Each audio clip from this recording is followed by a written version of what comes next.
नमस्कार दोस्तों, जेवी स्टडी पॉइंट के यूट्यूब चैनल में आपका बहुत बहुत हार्दिक स्वागत और अभिनंदन करता हूं। मैं डॉक्टर देव कुमार, पीएचडी इतिहास एक बार, जेआरएफ 4 बार, नेट पास।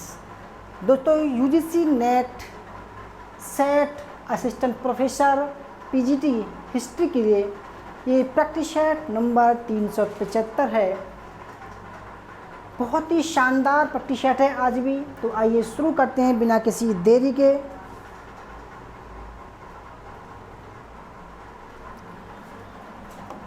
फ्रेंड्स, अब की बार नेट जेआरएफ पार, तो आइए शुरू करते हैं। पहला सवाल आपके सामने हाजिर है। ठीक है, पहला सवाल आपके सामने हाजिर है।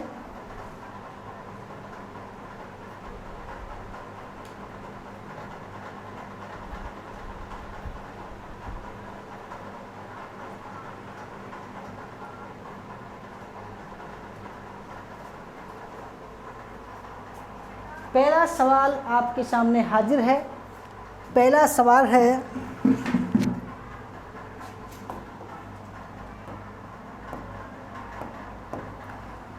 क्वेश्चन नंबर 1 है, निम्न में से कौन सा कथन सही है। दोस्तों, सवाल हम आपको पता है ऐसे लाते हैं जो आपके एग्ज़ाम में आएंगे। ठीक है, संभावित सवाल हैं सारे ये। तो निम्न में से कौन सा कथन सही है। आपको एग्ज़ाम में 4 ऑप्शन मिलेंगे। हो सकता है 4 ऑप्शन में से भी आपको चूज़ करना पड़े। ठीक है, तो निम्न में से कौन सा कथन सही है आपको चूज़ करना है। ठीक है, और आपको मिलते हैं 30 सेकंड। कितने मिलते हैं दोस्तों? 30 सेकंड आपको मिलते हैं।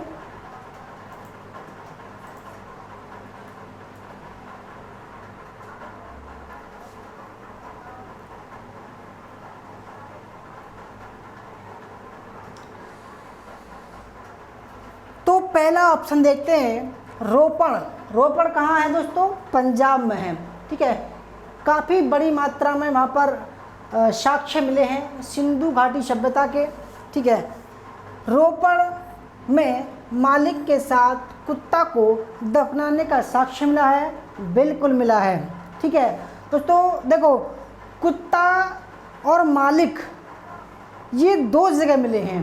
पहला कहाँ मिला है? बुर्ज होम में मिला है। बुर्ज होम कहाँ है? ये जम्मू कश्मीर में है। और रोपड़ कहाँ है? पंजाब में। इन दोनों जगह पर मालिक के साथ में कुत्ता को दफनाने के साक्ष्य मिले हैं। नोट करते रहना। ठीक है, तो मालिक के साथ में कुत्ता कहाँ कहाँ मिला है? रोपड़ प्लस बुर्ज होम। ठीक है, याद रखना 2 जगह मिला है। ठीक है, बुर्ज होम पहला। ठीक है, दूसरा, लोथल में मालिक के साथ बकरे को दफनाने का। बिल्कुल ठीक है भाई। देखो, मालिक के साथ में बकरे को इसलिए दफनाया गया क्योंकि उस समय के लोग ये मानते थे कि मरने के बाद में इंसान को भूख लगेगी।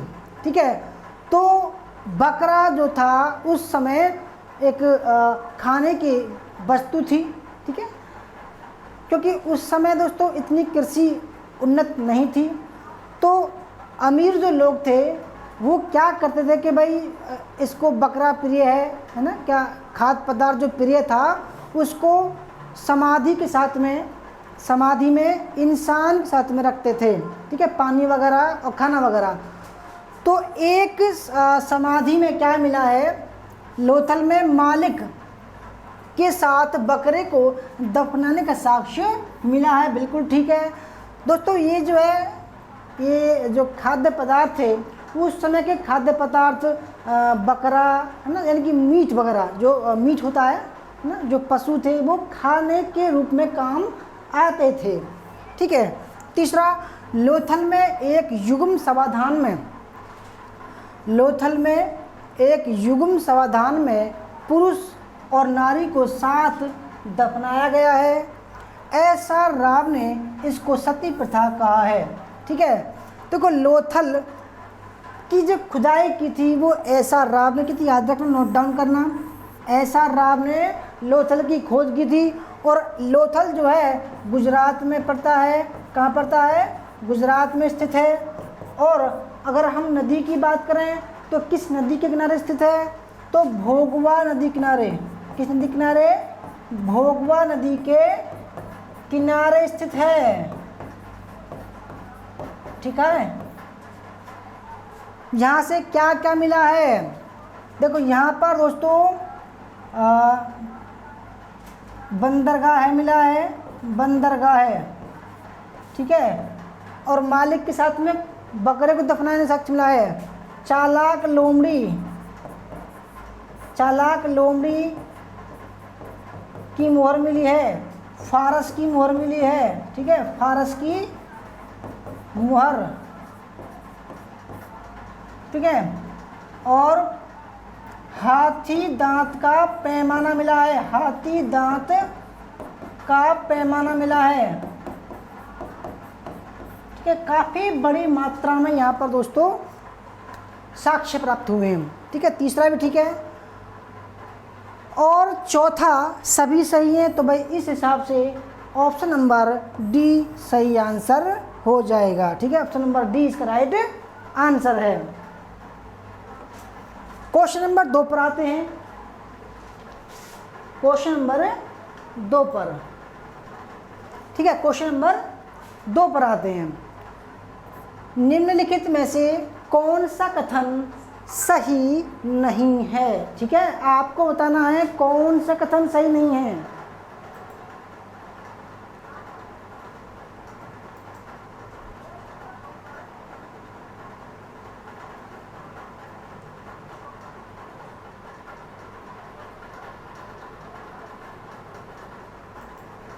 आपको बताना है कौन सा कथन सही नहीं है। ठीक है, 4 ऑप्शन है। और देखो आप ये सोच रहे होंगे सवाल कैसा है। तो भाई ये सवाल जो है वो सिंधु सभ्यता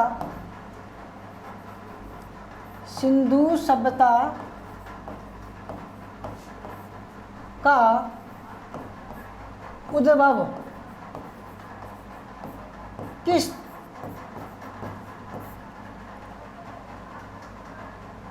कैसे हुआ? ठीक है, कैसे हुआ?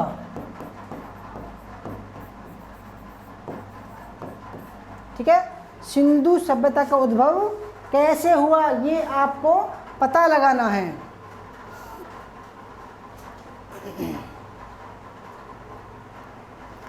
तो निम्न में से कौन सा सही नहीं है? ठीक है, विदेशी उत्पत्ति एक सिद्धांत किसने कहा, किन किन विद्वानों ने कहा, ये आपको बताना है। ठीक है, व्हीलर, डी कोसम्बी भी इसी लाइन में है। ठीक है, दूसरा ऑप्शन वैदिक आर्यों से उत्पत्ति हुई है सिंधु सभ्यता की, ये किसने कहा है, बीबी लाल, रामचंद्र, लक्ष्मण स्वरूप। ठीक है, तीसरा द्रविड़ सभ्यता से उत्पत्ति हुई है सिंधु सभ्यता की, तो सुनीति कुमार, राखल दास बनर्जी, और क्रमिक विकास का सिद्धांत ये कहा है दयाना साहनी और जॉन मार्शल। तो देखो अब आपको इस सवाल में बताना है कि सिंधु सभ्यता का उद्भव का जो मत दिया है विद्वानों ने, उस कड़ी में कौन सा ऑप्शन सही है। ठीक है, कौन सा ऑप्शन सही नहीं है, आपको देखो जो पूछ रहा है वो बताना है। सही नहीं है, 3 ठीक है इसमें, चौथा गलत है।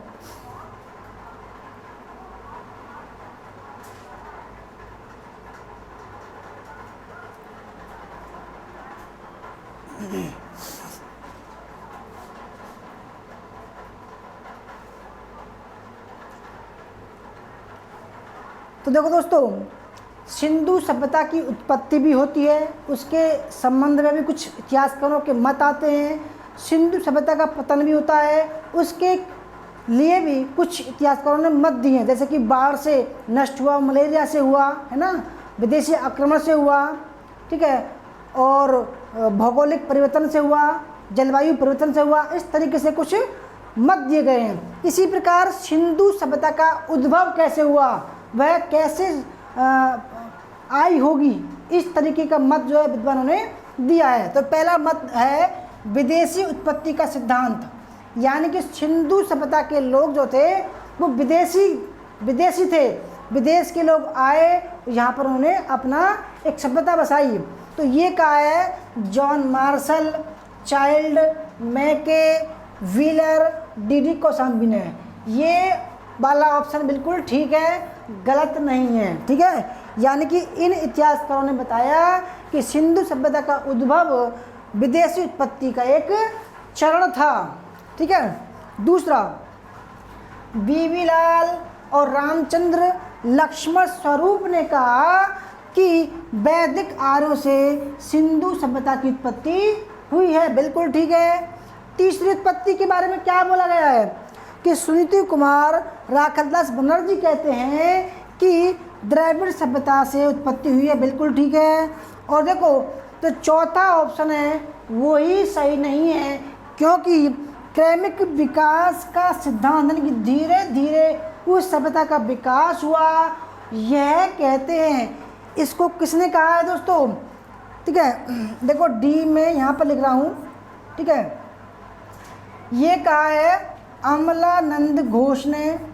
अमलानंद घोष कहते हैं, अमलानंद घोष, साथ में आलचिन दंपत्ति, आलचिन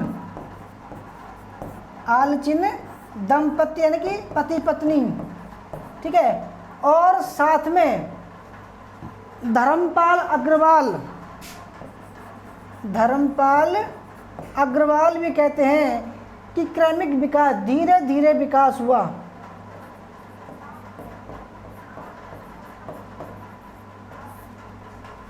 ठीक है, तो ऑप्शन नंबर जो सही नहीं है वो ऑप्शन नंबर डी सही नहीं है। ठीक है,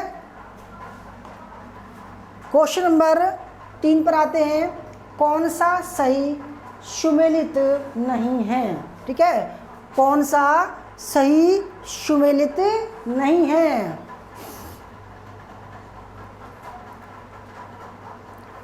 तीस सेकेंड का समय है, तो थोड़ा सा समय लगेगा, परंतु देखो आपको क्लास करनी है। ठीक है, समय नहीं देखना है। समय, जितना समय लगेगा उस समय में आपको कुछ न कुछ जानकारी अवश्य दूंगा। ठीक है, तो 30 सेकंड का समय है आपको कमेंट करने के लिए।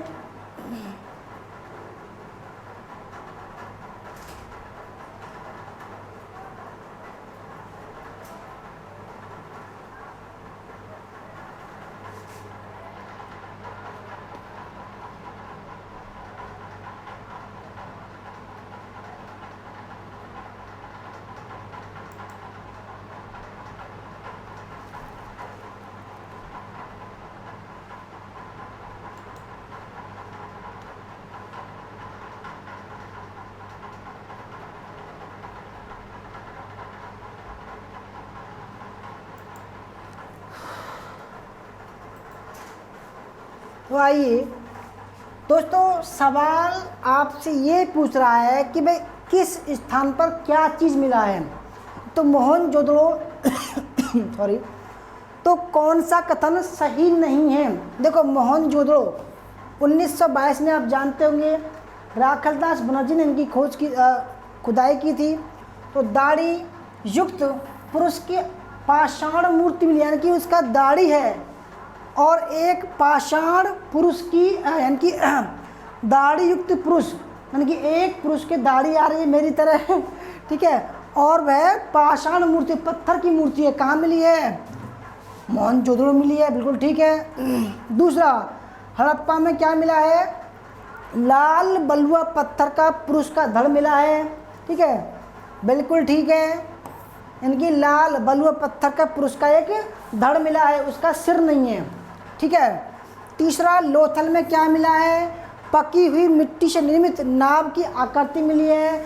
इससे देखो लोथल नाव का मतलब है कि भाई जहाँ से कोई नाव वगैरह चलाते होंगे, यानी कि समुद्री व्यापार वगैरह होता होगा नावों से।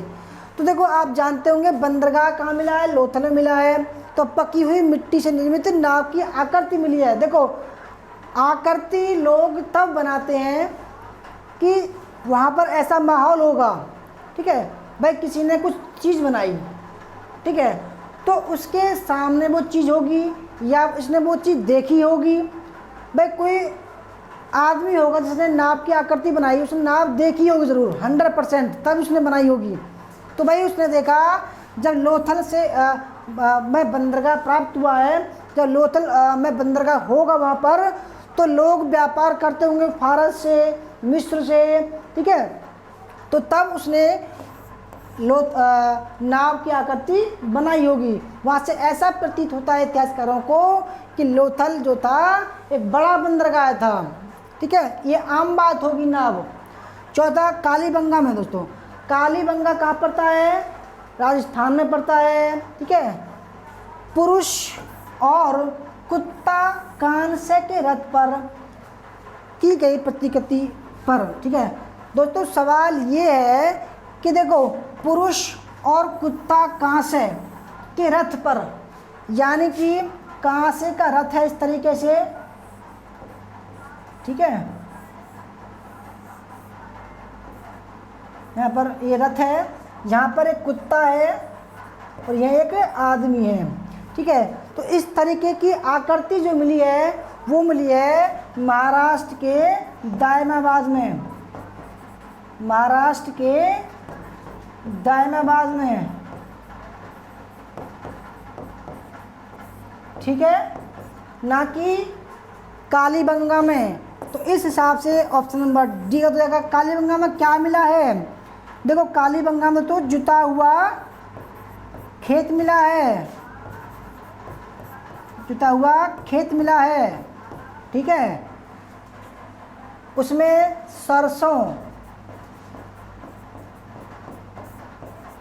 यज्ञ वेदी मिली है, यज्ञ वेदी है ना, और वृत्ताकार ये मिली है, ठीक है।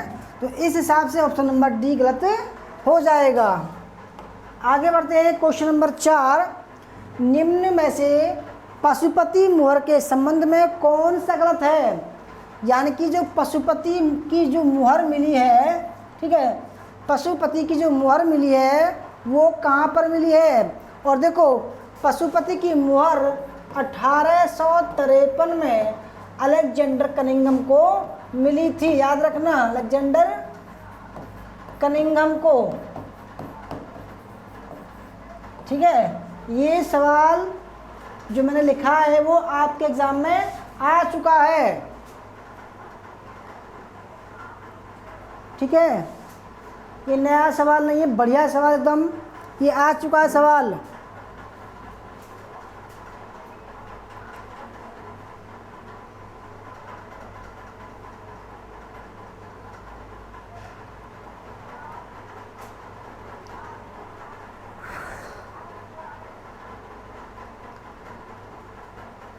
देखो 1853 में एक मुहर मिली थी अलेक्जेंडर कनिंघम को, वो मिली थी हड़प्पा में, ठीक है, हड़प्पा में मिली थी। परंतु एक मुहर और मिली थी, वो मिली थी पशुपति की, ठीक है, पशुपति की मिली थी। परंतु जो अलेक्जेंडर कनिंघम को मिली थी वो पशुपति की नहीं थी, कुछ तो वो एक मातृ देवी की टाइप की थी। मैं थोड़ा मिसमैच हो गया, पशुपति की नहीं थी वो, ठीक है। अब देखो पशुपति की जो मुहर मिली है वो मिली है मोहनजोदड़ो से। कहाँ से मिली है? मोहनजोदड़ो से मिली है, मोहनजोदड़ो से। तो पहला ही ऑप्शन गलत हो जाएगा, ठीक है, यही आपसे पूछा गया है। दूसरा, इस पर योगी की मुद्रा में एक मानवीय आकृति का चित्रण हुआ, यानी कि इतनी बड़ी मूर्ति दोस्तों ये है, ठीक है, इस पर एक आदमी बैठा हुआ है पालती मारकर, ठीक है। इसके सिर पर जो है दोस्तों इस तरीके से त्रिशूल से बना हुआ है, ठीक है। इस तरफ भैंसा है ना, यहाँ पर दो हिरन चुग रहे हैं, खाना खा रहे हैं चिरन। इस तरीके से जो है एक पशुपति की मोहर मिली है। एक तरफ भैंसा प्लस गेंडा, ठीक है, दूसरी तरफ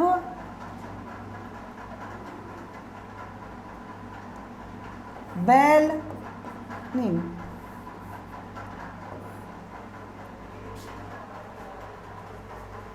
ठीक है, तो दूसरा भी ठीक है। तीसरा, मार्शल ने इसको आदि शिव की संज्ञा, बिल्कुल ठीक है, तो मार्शल ने इसको कहा कि भाई आदि शिव है। चौथा, 6 प्रतीकों वाला एक चित्रात्मक लेख इस मोहर पर उत्कीर्ण है। तो भाई 6 चित्रों वाला एक लेख भी है इस पर, जो पढ़ा नहीं गया अब तक। तो जो गलत है वो ऑप्शन नंबर फर्स्ट गलत है। क्वेश्चन नंबर 5 देखते हैं। क्वेश्चन नंबर 5, भोज के द्वारा किए गए विजय अभियान के संदर्भ में असत्य कथन का चयन कीजिए। भोज कौन थे दोस्तों? भोज मालवा के जो परमार थे, मालवा के परमार का राजा भोज, ठीक है, जिसका समय 1010 से 1050 था। बड़ा ही विद्वान था, कवि था, साहित्यकार था, इतिहासकार था, ठीक है, धर्मशास्त्र था, बड़ा दोस्तों कह सकते हैं बड़ा बलशाली था, ठीक है, बड़ा यानी कि इसने काफ़ी युद्ध किए, जीते भी, ठीक है, स्थापत्यकार इसने काफ़ी मंदिर बनवाए इसने, ठीक है। इसको कंठाभरण स्वामी बोलते हैं, कंठाभरण स्वामी, ठीक है, कंठाभरण स्वामी।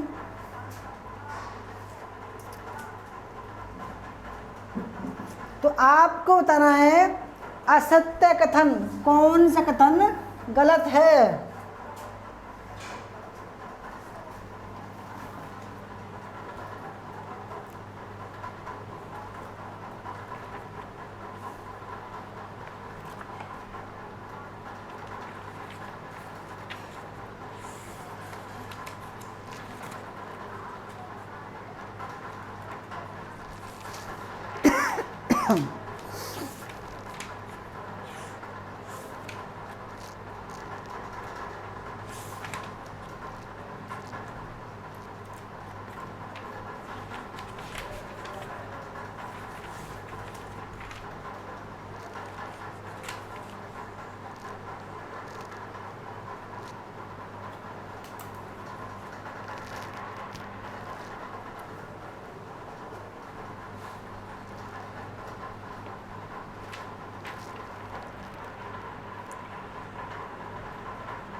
सरस्वती कंठाभरण, ठीक है, सरस्वती कंठाभरण, ठीक है।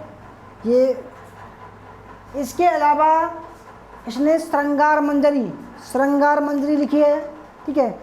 इसके अलावा राष्ट्र मृगांक लिखी है, ठीक है। और दोस्तों इसके बारे में कहा गया है कि यह कवियों को 1 लाख मुद्राएं दान करता था। ये बड़ा, इसके दरबार में काफ़ी लोग जो है कवि थे, 500 विद्वान कहते हैं, इसके दरबार में 500 विद्वान रहते थे इसके दरबार में। इसकी राजधानी की बात करें, धारा थी, धारा, राजधानी थी धारा, ठीक है। सम्रांगण सूत्रधार, याद रखना इसकी कथा है ये, सम्रांगण सूत्रधार, सम्रांगण सूत्रधार इसकी पुस्तक का नाम है, ठीक है। जब ये इसकी मृत्यु हुई तो किसी कवि ने, क्षेमेंद्र ने कहा शायद कि अब जो निरामया जो लक्ष्मी है वो जो है बंद हो गई। तो देखो इसका पहले संघर्ष कल्याणी के चालुक्यों से हुआ था, बिल्कुल ठीक है। क्योंकि देखो जब 1010 में ये शासक बना तो 1012 में इसने कल्याणी के चालुक्यों से युद्ध किया। दूसरा, उड़ीसा के शासक इंद्ररथ को हराकर उसकी राजधानी आदिनगर को लूटा था इसने, ठीक है। क्योंकि मालवा के जो परमार एक शासक था, इंद्ररथ ने उसको हराया था और उसने अपने पिता यानी कि भोज ने अपने पिता का बदला इंद्ररथ से लिया था। चौथा, 1023 ईस्वी में भोज के द्वारा कोंकण को जीता गया। उस उपलक्ष्य में कोंकण विजय पर्व मनाया गया। ये कहता है क्योंकि देखो 1023 में नहीं 1024 में था वो, ठीक है, 1024 में। चौहान नरेश बीराराम से युद्ध में भोज विजय रहा, परंतु उसका सेनापति सात मार गया। बिल्कुल ठीक है। तो भाई इस हिसाब से ऑप्शन नंबर सी गलत है। क्वेश्चन नंबर 6, परमार वंशीय शासक राजा भोज के शासनकाल में कला और साहित्य से संबंधित निम्नलिखित कथनों में से देखकर असत्य कथन का चुनाव कीजिए, ठीक है। बहुत ही बढ़िया सवाल है, इसके बारे में एक सवाल आ सकता है हर बार दोस्तों, मेरे ख्याल से आता है, ठीक है। हर बार एक सवाल राजा भोज से आता है, तो बड़ा महत्वपूर्ण है ये।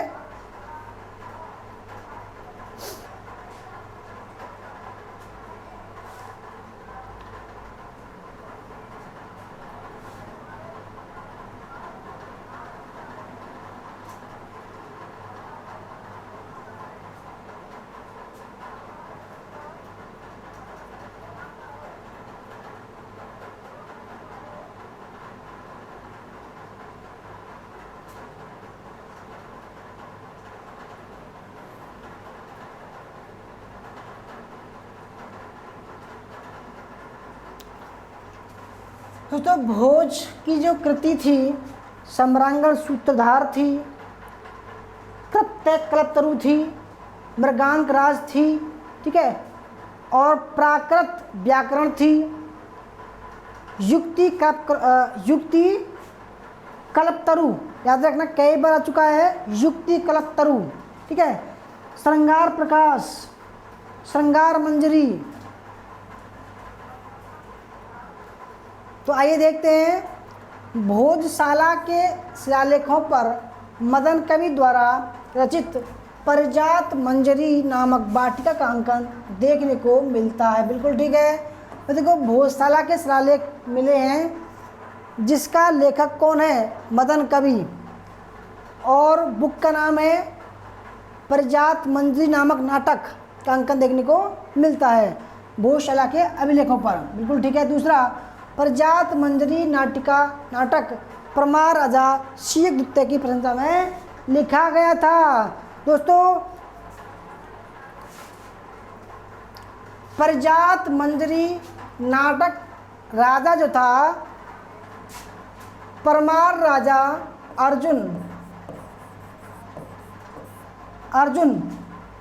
अर्जुन की प्रशंसा में लिखा गया था, अर्जुन वर्मा की में, ठीक है। कौन था वो, अर्जुन वर्मा की प्रशंसा में लिखा गया था, इसलिए दूसरा ही ऑप्शन गलत हो जाएगा। तीसरा, इसने अपने महान मूर्तिकार मंथन के द्वारा बागदेवी की प्रतिमा का निर्माण करवाया था। बिल्कुल ठीक है। चौथा, बागदेवी की प्रतिमा 1961 के प्रारंभ से भारतीय ज्ञानपीठ पुरस्कार का प्रतीक चिन्ह बनी हुई है। यानी कि दोस्तों जो भारतीय ज्ञानपीठ पुरस्कार दिया जाता है उस पर बागदेवी की प्रतिमा होती है। तो भाई ऑप्शन नंबर इसका बी गलत है और बाकी सब ठीक है। क्वेश्चन नंबर 7 देखते हैं। मोहनजोदड़ो के विषय में कौन सा एक सही है। मोहनजोदड़ो, ठीक है, मोहनजोदड़ो, जल्दी जल्दी कमेंट।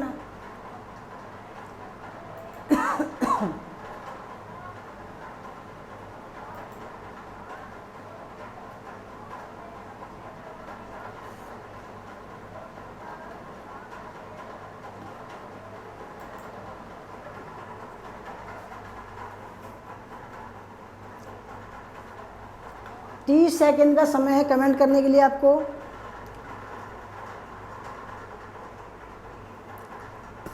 सिंधु नदी के दाएं किनारे पर है।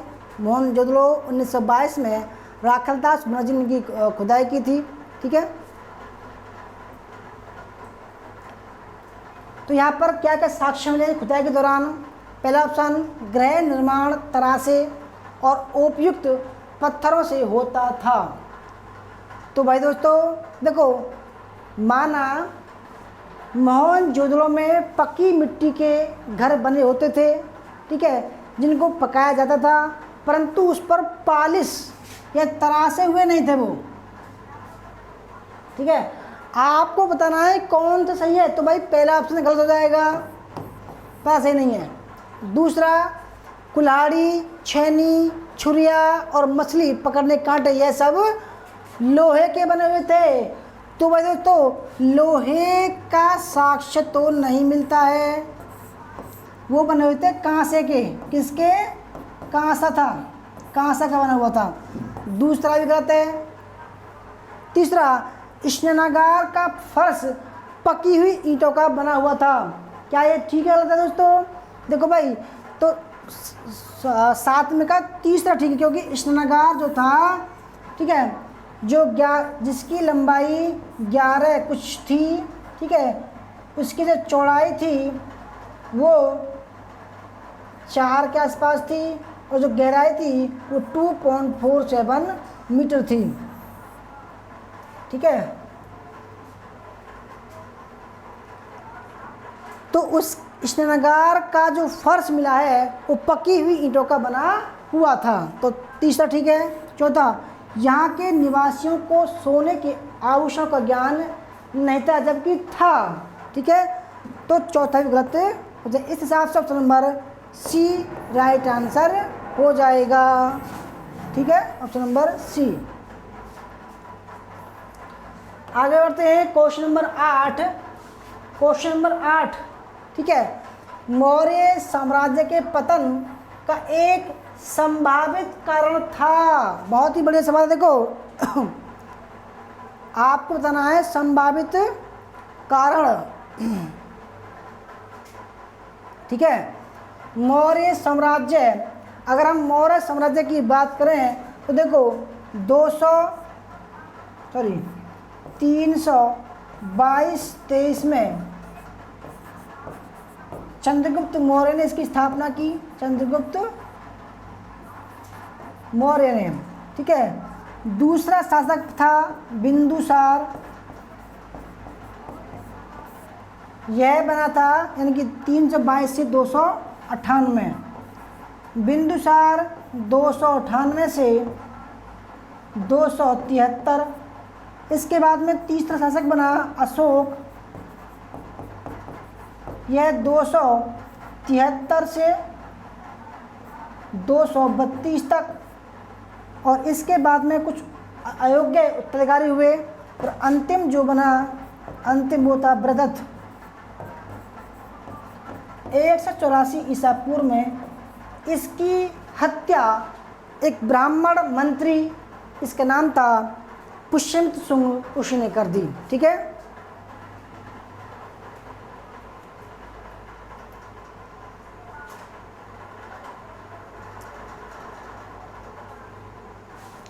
तो 30 सेकंड का समय है कमेंट करने के लिए, आपको बताना है।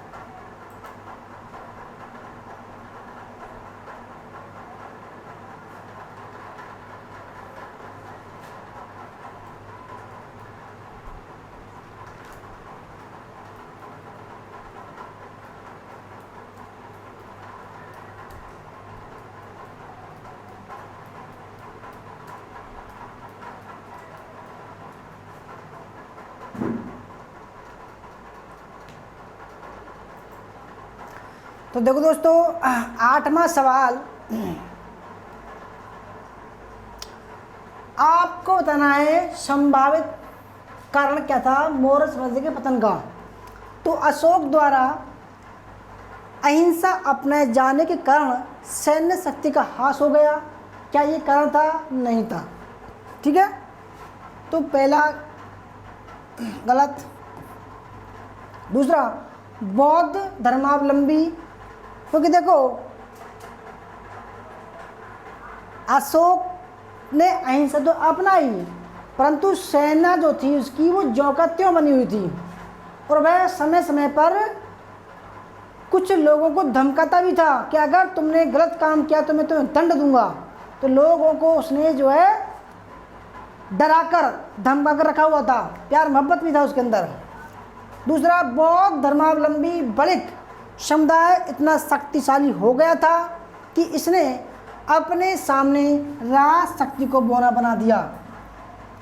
बलिक मतलब व्यापारी लोग। देखो व्यापारी लोग जो थे उन्होंने मौर्य साम्राज्य के पतन में कुछ भूमिका नहीं निभाई। दूसरा गलत है। तीसरा, विशाल सैन्य बाहिनी के रख रखाव में होने वाले खर्च, अधिकारियों को प्राप्त वेतन एवं जमीन। तो ये दोस्तों हो सकता है क्योंकि देखो उनकी विशाल सेना थी और विशाल सेना को रखने के लिए वो खर्च भी करते थे, अधिकारियों को वेतन भी देते थे, जबकि उनका प्रयोग युद्ध में नहीं हो रहा था। ठीक है, तो तीसरा हो सकता है। चौथा, बंदोबस्त में होने वाले अर्थ व्यय की वजह से मौर्य साम्राज्य की अर्थव्यवस्था डगमगा गई थी। देखो अर्थव्यवस्था नहीं डगमगाई थी, परंतु जो विशाल सैनिक थे, विशाल सेना थी, उसकी वजह से होने वाले खर्च और अधिकारियों को वेतन की वजह से मौर्य साम्राज्य के पतन का संभावित कारण हो सकता है। तो ऑप्शन नंबर इसका सी राइट आंसर हो जाएगा। आगे बढ़ते हैं क्वेश्चन नंबर 9।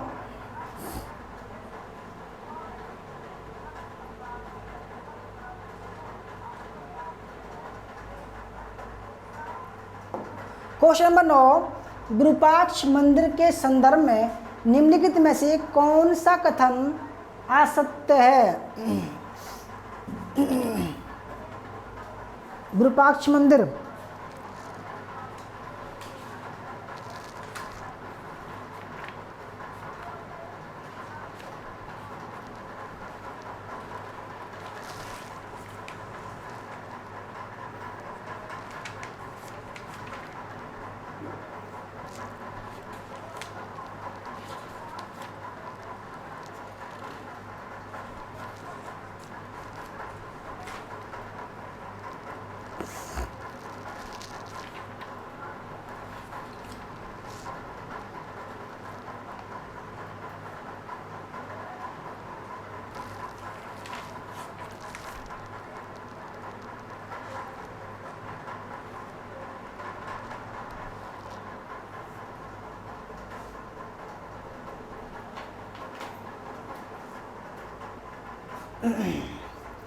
तो देखो सबसे पहले आपको ये जानना जरूरी है कि विरूपाक्ष मंदिर कहाँ पर है, किसने बनवाया। देखो चालुक्य राजा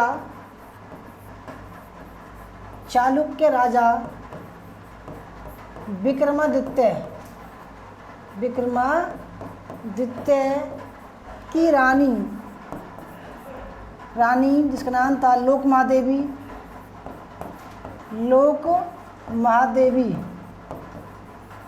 ने पटक्कल में द्रविड़ शैली में विरूपाक्ष मंदिर बनवाया था। विरूपाक्ष मंदिर बनवाया, ठीक है। तो आइए विरूपाक्ष मंदिर के संदर्भ में निम्नलिखित में से कौन सा कथन असत्य है?